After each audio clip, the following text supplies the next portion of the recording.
Hi everyone. Welcome to another Q&A session of the 11th Malmö Arab Film Festival. It's the second day of the festival. We just started yesterday, and we are really excited of screening this wonderful group of Arab films and have the opportunity to speak with the filmmakers live on the social media and the Play platform. We are now celebrating, or tonight celebrating, a wonderful documentary, a film that is really dear to my heart. We are from There by Wissam Tanios, who is our guest today, featuring Milad and Jamil, who is also live with us. The film started its journey last year in January in Rotterdam, so it was one of the only lucky Arab titles who got somehow a proper premiere before the COVID. And then it began a big trip around numerous festivals, including Cairo Film Festival, when the film won the best nonfiction film in the Arab competition. I would like to welcome Wissam, and I would like to welcome Jamil. And I have to mention that everyone who wants to add a question, just drop the question in the Q&A part, and I will read it to the guests. Welcome Wissam, welcome Jamil. Hi Ahmed. I hope, I actually hope that we had this session live on earth physically in Malmö, but it's the COVID rules, and I think we will have a nice conversation about the film. And let me start directly about asking you, this is a very personal project. It is about your cousins. It is largely relying on the archive, the personal or family archive. So how did you start the project? When did you get the idea, and how did you develop it? Actually, the project started in a very, very organic way. I didn't know that I'm making a feature film. At first, I just, one of my cousins told me that they wanted to leave. I used to see these images of people traveling in a very unsafe way and illegally to Europe. And these images, I've never connected well with these images until one of my cousins told me that he wants to leave the same way, and that's when it was like a slap in the face, and I felt that I need to archive, I need to film what's happening. And this is how it started. It was from the instinct of filming and archiving. So this is how it all started. Then little by little, I made a small trailer of the shots that I shot, and I started showing it to some friends. And then when we meet the next time, they would ask me, what happened to the scenes you showed us last time? And then bit by bit, I started realizing, oh, okay, that's not a joke. I'm making a feature film, and this is how We Are From There was born.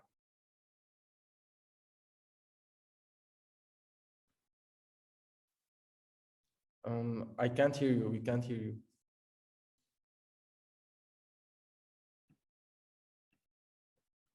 We can't hear you, Ahmed.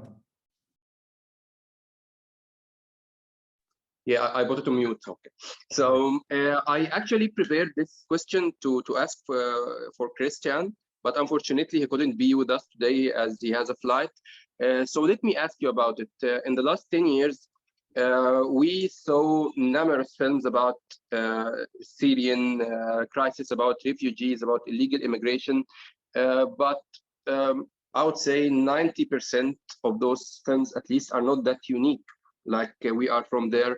And the thing I was asking Christian, as one of the most prominent producers in the region, is what are you searching for to have a project about this topic? Like, after all the previous trials, previous films, what is the thing special about the film? So it was about the it was supposed to be addressed to Christian, but let me ask you, what do you think is special about this film?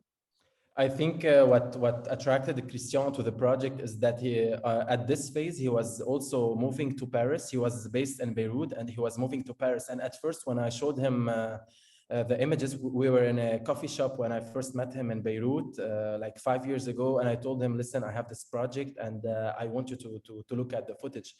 And at first, like, he wasn't, he didn't, he's more into fiction, and he didn't want commit on a documentary, but as soon as he saw the footage, he related to the story of Jamil and Milad, because he was also moving from Beirut to Paris, and this is how it was like a instant connection with the film, and this is how he was on board. It was a very organic way, like he fell for the footage he saw that I shot in Berlin and in Beirut and in Damascus.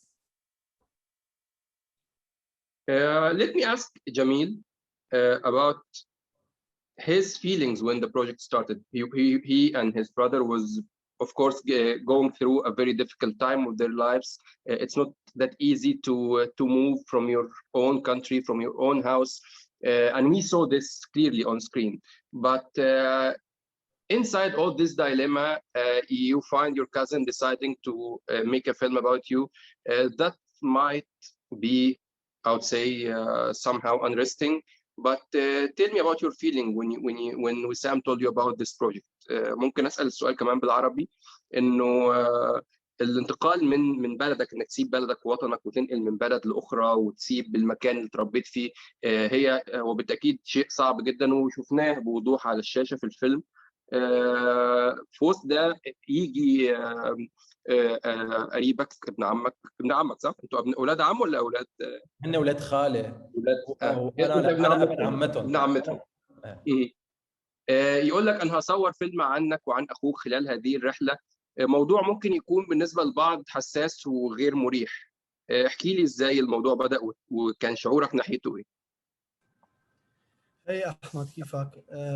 بلش الموضوع بالنسبه لي لما كنت قاعد ببيروت. طلعت من سوريا انا فتره اشتغل ببيروت، وابن عمتي وسام اجى حكى معي بالموضوع، وبلشنا بالفكره شوي نحن وياه، وعرض علي الفكره. انا قلت له ما عندي اي مشكله.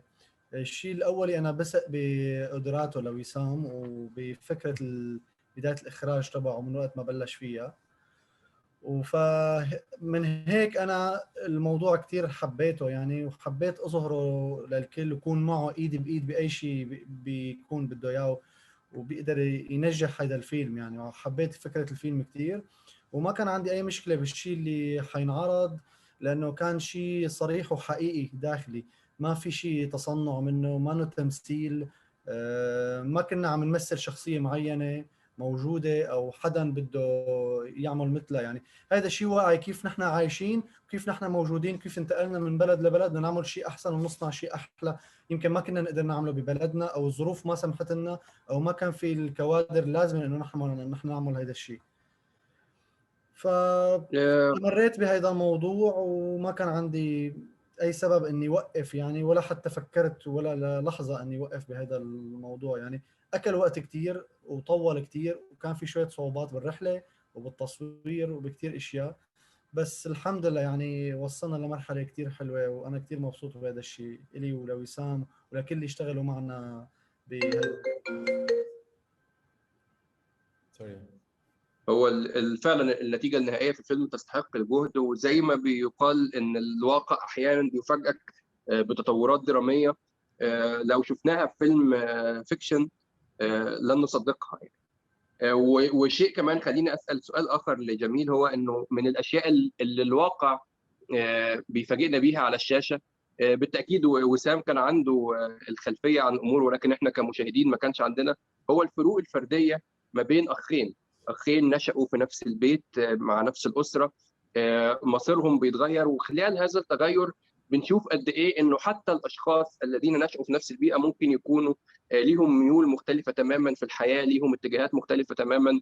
فأظن ده شيء ممكن تقول لنا عنه حاجة، وكمان نسأل وسام عن نفس الموضوع. هذا الشيء كان واضح من زمان، من نحن وصغار أنا وأخي ميلاد يعني. أنا كنت باتجاه، هو باتجاه ثاني يعني. من نحن وصغار كان هالشيء مبين. أنا كانت اهتماماتي كتير قريبة من بابا ومن شغله وبالنجارة، وميلاد كان اهتماماته بالجهة الثانية. كان ينزل كتير معنا على المحل، أكيد شفتوه بالفيلم، محل ما ربينا وكبرنا واشتغلنا فيه وتعلمت المصلحة أنا منه. هو كان يحب ينزل بس يلعب أكثر من إنه ينزل يتعلم الشيء اللي أبوه بيعمله يعني. كان اتجاهه بمجال تاني، ينزل يساعد ما يقول لا، بس ما يقدر يفكر بهذا الشيء له بالمستقبل. هو بحب اتجاه الموسيقى من هو وصغير يعني كان بهذا الموضوع، ونحن شجعناه على هذا الشيء. بس بالشخصية كمان في كتير اختلافات يعني.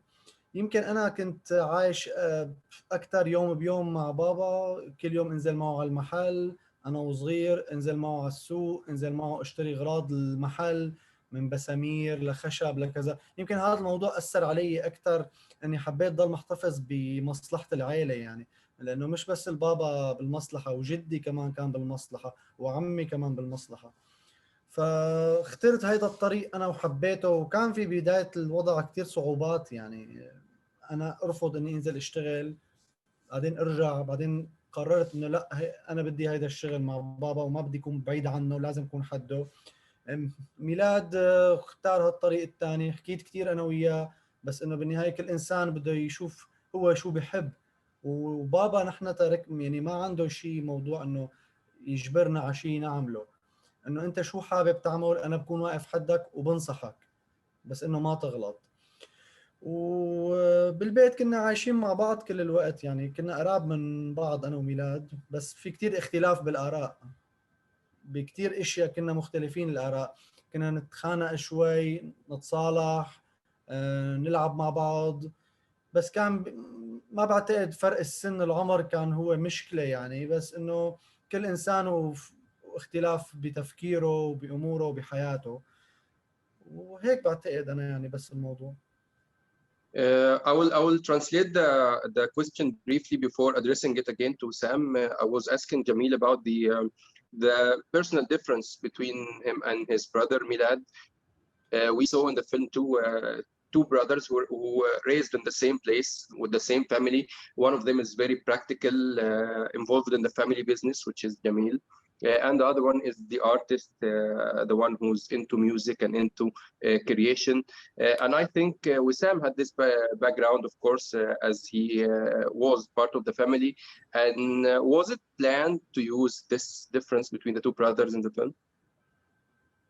Yes, like for me as a filmmaker, I think this layer is very interesting to me to treat cinematically and on the screen, because wherever we went to the pitching platforms, when I meet people like that, they want to work on the film with us, and they would ask us the first question: why wouldn't they live together? Why each one of them wants to live somewhere else, although both of them are looking for a home? And I think this is it was a very challenging and interesting layer to treat, because even though you're born and raised in the same home with the same mother and same father, yet you have different interests and you want different things and you have different ambitions. And I related to their difference because my brother and I are also very different, and we like different stuff and we have different interests. So I related to their difference, and I felt that I need to raise this layer to the screen. And as Milad says in the film, when I asked him this question, why you didn't go and live together? And he says, I wanted to be free. I wanted to be on myself. And I think Milad wanted to leave home by all what it means. He wanted to leave his comfort zone and leave everything that's still connecting him to the past, and just start from scratch. And yeah, like it happens sometimes that your brothers, your sisters, and you like different things. For me, it's very interesting that I couldn't avoid or on screen. I wanted to treat that and put it as a layer on the screen, because this is what's differentiate these two characters, that they don't want to live together, yet they come from the same home, yet they are looking for a new home, but they don't want to have this home together. I believe also there is another important layer in the film, which gives it its uniqueness. I would say it's not only the differentiation between the two brothers, but also the aspect of time and place, and how time and place can change the human being. They are not only different from each other, but I believe Jamil, who is with us now, is totally different than Jamil, who was living in Beirut. It's totally different from Jamil, who was living in Syria, and it's the same applies to Milad. So I think also that gives the film its depth. How time and places can it change us? Yeah, I think time and place are two characters in the film, just like Jamil and Milad, because like we as a human beings, we are forged by the conditions where we live, and by the consequences of some decisions that we make. If we leave, if we make a decision, there's a consequences, and we're forged by these consequences and by these conditions. This is the nature of a human being. And I find this magical, how we change every time we move to another place, when someone leaves us, when someone enters to our life. I think this is part of growing up. We all do that. This is a very natural process. And when we grow up, we have maybe new friends and new people in our life, or when we move, we have a new attitude or a new behavior. I think this is purely very, very human. And this is what I try to raise and push for in the film. Because even Milad, when he was when he went to Berlin, like for example, for now, his music even changed. He used to play to compose other stuff than he's doing now, because now he's in a different place. And I assume if he goes somewhere else, if he goes to New York, for example, or any other country, his music also is gonna change. Also, Jamil, when he was in Beirut, he didn't work as a carpenter, but when he was in Syria, he was a carpenter. And the good thing is that when he went to Sweden, it's like he went back to basics, and he wanted to take a piece of home to Sweden, and that was wood. So I think like definitely time and the look and the place are two main characters in the film. Yeah, sure. And I think we cannot speak about the film, The Craft, without mentioning the footage of the immigration process. I think that's a common question. Mostly, I think the Western audience would ask you more about this, but let us know about this footage. And of course, we will need to know who exactly took these shots. Was it Jamil? Was it Milad? How did you apply it to your film? And I think it was an adventure, of course. Yeah, this is a very funny story to begin with, because I asked from Jamil, because it was very frustrating for me that they are going to places and I can't be with them, because I have also a Lebanese passport, and every time I need to move, I need a visa, just like most of us living in the Arab world, we need visas to move. So, and I used to get very frustrated. So I told him when he was leaving to film like a diary. And I thought that he's gonna shoot some scenes. And one day I asked him for the footage, and he sends me like many WeTransfer links, and I was bombarded with a lot of footage that I didn't even ask for. And there are many other footage that we didn't put in the film, and I'll tell you why in a bit. And he sent me like a very detailed diary, day by day, moment by moment. And I'm very thankful for Jamil for filming these shots. He took a risk, and he was shooting even the smugglers by phone. When he was on the boat, he was thinking of the film, because I think he wanted his story to be told. And that was different from Milad, because I also asked Milad to film his trip. And I got less footage from Milad than from Jamil, because I think it tells a lot about the characters, because one of them wants to archive the strip, and the other wants to delete it. And I think this is also, we go back to the contrast between the two characters, also the difference between these two characters. So Jamil took all these shots. We had many more, but it was very delicate in the editing. Like, it's a decision that I made with my editor, that not to put a lot of these shots, although that I know that they are they might feel very appealing on screen and very, very real. But what I was very delicate about is the film is not about the trip. It's not about the physical trip. It's about this psychological trip, and how time and place are forging us and changing us. So if I put a lot of this footage, it's gonna be misleading to the story, and we're gonna stay like very in a suspense mode and say what's gonna happen. I wanted a bit of that, but not a lot. So it was the right balance between putting not putting less and not putting a lot, because the film will go into another direction, and I didn't want to go to the direction where what happens on the boat. And actually, when I saw the footage, I was very surprised, because it sounded like a picnic, and it was a discovery for me, because for me, I used to see these images on the screen, and it was very dramatic to me, while Jamil was very happy while he was on the boat. It was like a black comedy. He was very happy, and the situation is very dramatic. So Like at first I was pissed. I said like I wanted some dramatic shots. I wanted to feel the anger. I wanted to feel, but after all, like I'm very thankful for that he was happy on the boat, because this, I think, what made the difference in this scene, that he was happy. It was like there was also contrast between the character and the situation, and it tells a lot about Jamil, like what kind of character and what kind of person he is, and what he can make of the misery, what he can make of this miserable situation that he was living on the boat.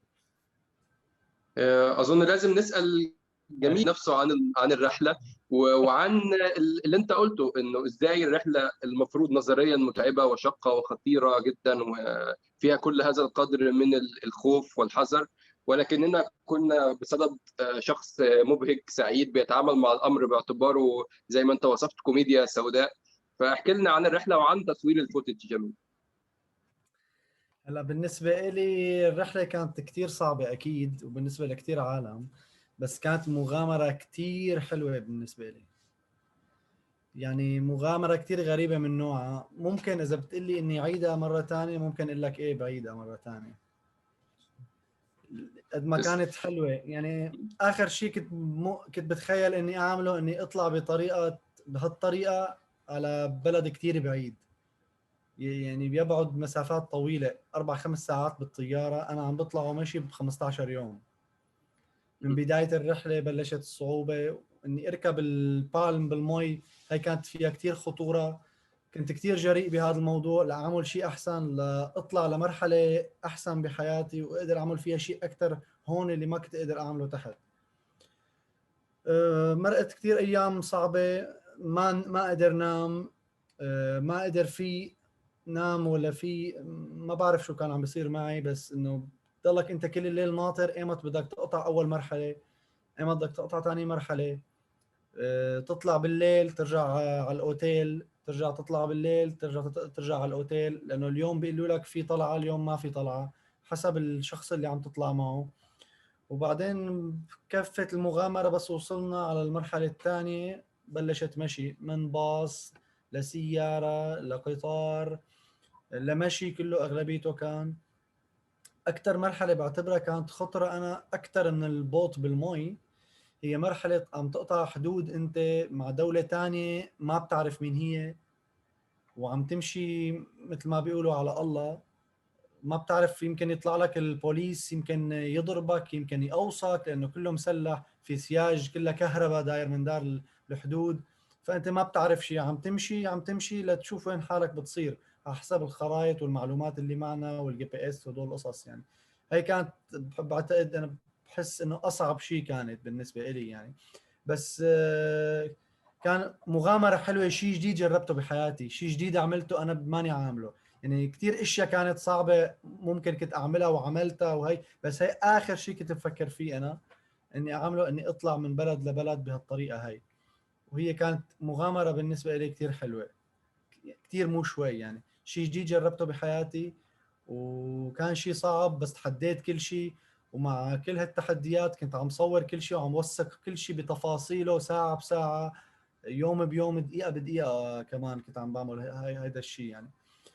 وبآخر شيء والحمد لله وصلت، وكانت الأمور حلوة كتير. وأكيد على الطريق ما بقول لك إنه ما دارتني أفكار كتير صعبة، أفكار كتير بشعة، بس ضليتني مصمم إني أنا رح أوصل ورح أعمل الشيء اللي بدي إياه ورح أوصل للشيء اللي أنا بدي إياه، وما قدرت أوصل له بالمحل اللي كنت فيه. لا، والتصميم كمان على التصوير، انه هذا الالتزام ناحيه وسام بتصوير هذا كان بالنسبه لي اهم شيء. ما بحب اعطي وعد لحدا واقول له رح اعمل هالشيء واخلف فيه وما اعمله.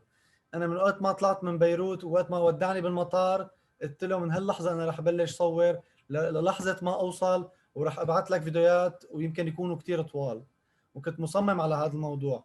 اول فرصه صحت لي بلشت بالبالم بالمي، ما كنت قدران، بعدين بس لقيت الفرصه صحت لي بلشت تصور. هي كانت كثير صعبه انك انت تصور وتشغل تليفون بالليل لانه عم تقطع من حدود، بس كنت مصمم على كل شيء لاني وعدته وحابب انجز هذا الشيء، وحابب يطلع شيء كثير حلو، لانه واثق بالشيء اللي عم نعمله واللي فكر فيه واللي اعطاني اياه.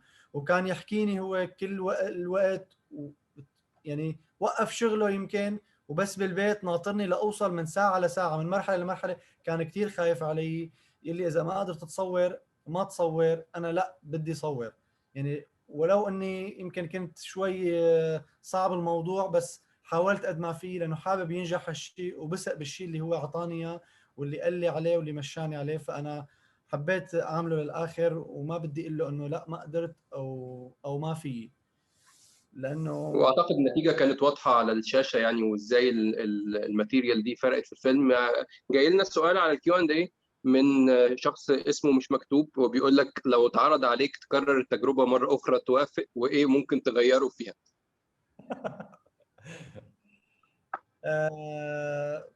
مش منطقي يعني تكرر قلت لك انا انه اذا المره الثانيه اكيد ايه بطلع، ما عندي مشكله يعني، ماني خايف من شيء. بس ممكن اقول لك غير البلد، ممكن، ماني اكيد من هذا الموضوع، بس ممكن يعني انه اختار مثلا وجهه ببلد ثاني، مش مثلا الصعبه لهون لكثير بعيده. وما بعرف، ظروف احسن ما بتخيل حيكون في احسن، ما بتخيل حيكون في ظروف منيحه بهيك سفره ابدا يعني. حتكون قد ما بتفكر فيها حتكون صعبه. صحيح صحيح. ما في شيء بقول لك انه ممكن غيره بسفره ثانيه، لانه هي هيك بتجي لحالها السفره، وبتجي الاشياء لوحدها من دون ما انت تتوقعها ومن دون ما انت تفكر فيها. المراحل اللي بتنتقل فيها انت ما بتعرف، انت طالع على المجهول، ما بتعرف بكره شو في ولا بعد ساعه شو في. اللي بتعرفه انك انت قاعد بالاوتيل او قاعد محل ما انك قاعد، ولهلا قاعد. امتى بتمشي ما بتعرف، حسب الظروف حسب الوضع. فما بعتقد حيكون في ظروف احسن بهيك طلعه يعني. وبما انه الانسان بذاته هو اختارها وبده يكفيها، ما فيه يوقف ويمشي. I will move again to Sam and ask you about one important or very important element of the film, which is the music. Amin Bouhafez's music, I think it added a lot to the story. It was the right decision to work with such a wonderful musician like Amin. Did you take this decision? Did you contact him? And what was the brief you gave him about the film? Yeah, actually how it started when we thought of the music, I wanted Milad to make the music of the film because he's a musician, and we already decided to use some of his tracks in the film. There are many tracks of his album To the West, who he composed for his debut album that we used in the film. And I wanted him to compose some original music for the film.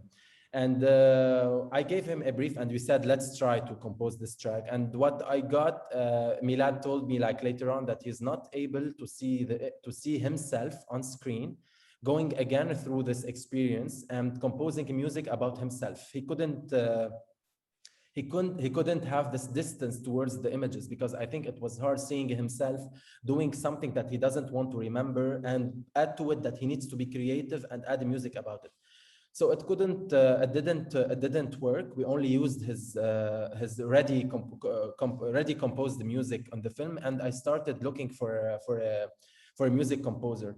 And I met Amin back in Atlas workshops in Marrakesh when the film was still in post-production. We got selected in the platform there, and you have one-on-one meetings with professionals from the industry. And Amin was one of the consultants there, and I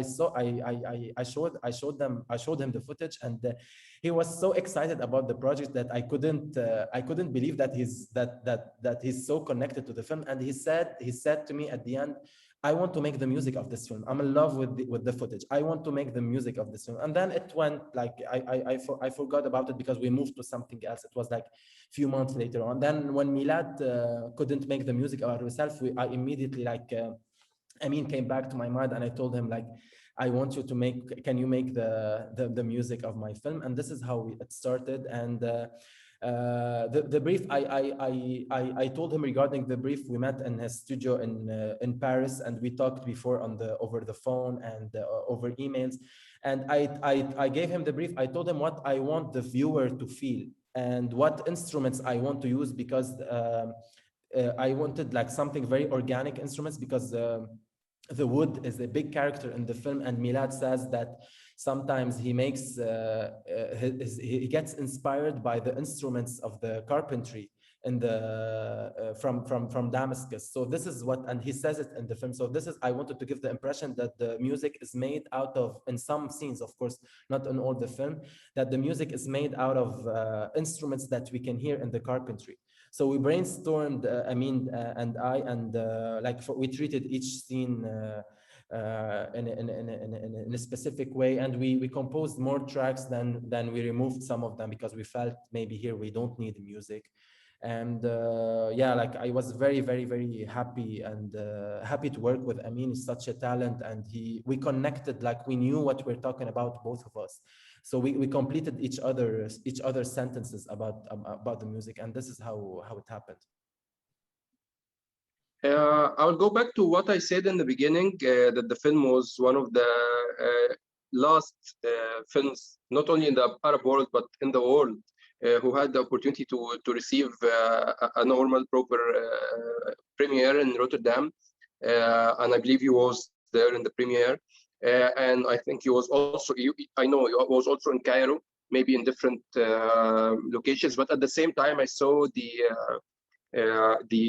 video you sent to Beirut, DC, which is like around the corner. So how do you feel about this dilemma of screening your film in another continent while not being able to screen it around the corner and meet the people in flesh?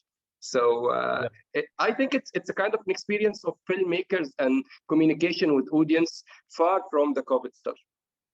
Yeah, actually, I hope that this is not the future of festival to begin with, because it's not like at first I wasn't very I wasn't very comfortable with the idea, and we took some we took some like step back, because we didn't know what's happening at first. All the festivals, they were contacting us saying that they're doing online, and we didn't know, because we were afraid of the piracy and everything. So we didn't know if we go or step back. So we stepped back for a while, and then like because the festival, they were trying hybrid, to go half physical, half online. It wasn't very clear where the industry is going. Then now it's more clearer. Like we had the opportunity, other than Rotterdam, to go to Cinemed in Montpellier in France. It was physical. It was also like after only a few hours of the festival, they were back in France to confinement. So it was like a very small brackets that they opened the country, they did the festival, and they closed. And we did the Cairo. It was a beautiful experience. We won 2 awards there, and I think it's two different perspective and approach when you screen the film in front of people, because it's part of the experience being in a festival, meeting the people and conversing with the audience is a big part of the festival. It's not about only to get selected there. But I think now this is what's happening, and it has an advantage online, that we're reaching, you can reach a lot of more people from, for example, now the film is also screening in Spotlight on Beirut, DC, on aflamuna.online. So wherever you are in the Arab world, from the comfort of your couch, you can stream the film. It pisses me off that sometimes like people are watching the film on an iPad or on a phone or on a laptop, because the film was made to be seen on a big screen. But I think this is the scenario that we're having now, and like I think we should adapt, because the film had its premiere in Rotterdam, and so it's there. So we can't put it back in the drawer. It needs to circulate, and I'm very, very, very happy and grateful with all the festival's selections, and the film is reaching audiences from all over the world. And I guess if it was physical, it wouldn't be that reachable maybe. But yeah, it has its pros and cons, especially regarding the press, that it's like you have more contact with the press, with the people, with the audience, and physical festivals. But online also has its own advantages. I will finish this wonderful conversation about it with asking you about the next step, because usually it's not easy to move from your first feature, and when the feature is that personal, it might be a barrier. Like, how do you think about your next project? Did you start already working on this, or you just thinking? Actually, I started thinking a few months ago. I'm developing my first fiction film. I'm still in the very early stages of development. It's not even, it's just some ideas now, some scenes. As you said, it's very hard to continue after a first feature film, especially because we struggled like all Arab documentaries to fund the film, because we're having less and less funds and more films that are being made. So, and there's more competition, and so it's very hard. And especially what's going around us, in Lebanon and in the region, it's not the best time of our history in Lebanon. So we're going through it has been a very tough year. So it's not very always efficient and to produce and to be creative, but I'm trying to, I'm being hard on myself sometimes, but I'm trying to, because it's also a personal story that I would like to treat, and I'm very excited just to dig deep and deeper with this new project.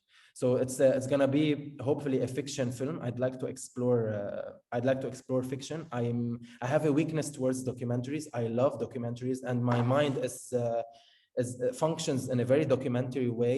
Whatever I see on the street, whatever I see, how my creativity absorbs the idea, it's in a very real documentary way.